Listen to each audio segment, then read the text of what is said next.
after the harvest when the village musicians brought down their instruments.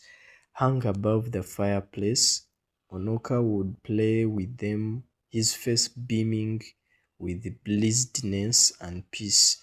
Sometimes another village would ask Onoka's band and their dancing Ogugu to come and stay with them and teach them their tunes. They would go to such hosts for as long as 3 or 4 markets, making music and feasting. Onoka loved the good fare and the good fellowship, and he loved this season of the year when the rains had stopped and the sun rose every morning with dazzling beauty. And it was not too hot either because the cold man and dry harmattan wind was blowing down from the north. Some years the harmattan was very severe and a dense haze hung on the atmosphere. Old men and children would then sit around log fires, warming their bodies. Onoka loved it all, and he loved the first kites that returned with the dry season, and the children who sang songs of welcome to them. He would remember his own childhood, how he had often wandered around looking for a kite sailing leisurely against the blue skies.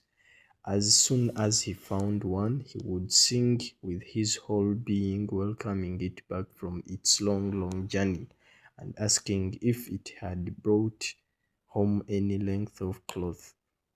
That was years ago when he was young. Onoka the grown-up was a failure. He was poor and his wife and children had barely enough to eat. People laughed at him because he was a loafer, and they swore never to lend him any more money because he never paid back. But Onoka was such a man that he always succeeded in borrowing more and piling up his debts. One day, a neighbor called Okoye came in to see him. He was reclining on a mud bed in his hut playing on the flute. He immediately rose and shook hands with Okoye, who then unrolled the goat skin which he carried under his arm and sat down.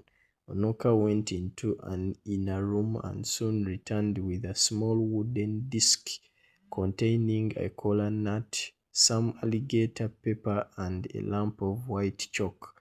I have cola, he announced when he sat down and passed the disc over to his guest. Thank you. He who brings cola brings life, but I think you ought to bring it, replied Okoye, passing back the disc. No, it is for you, I think, and they argued like this for a few moments before Onoka accepted the honor of breaking the cola. Okoye, meanwhile, took the lump of chalk, drew some lines on the floor, and then painted his big toe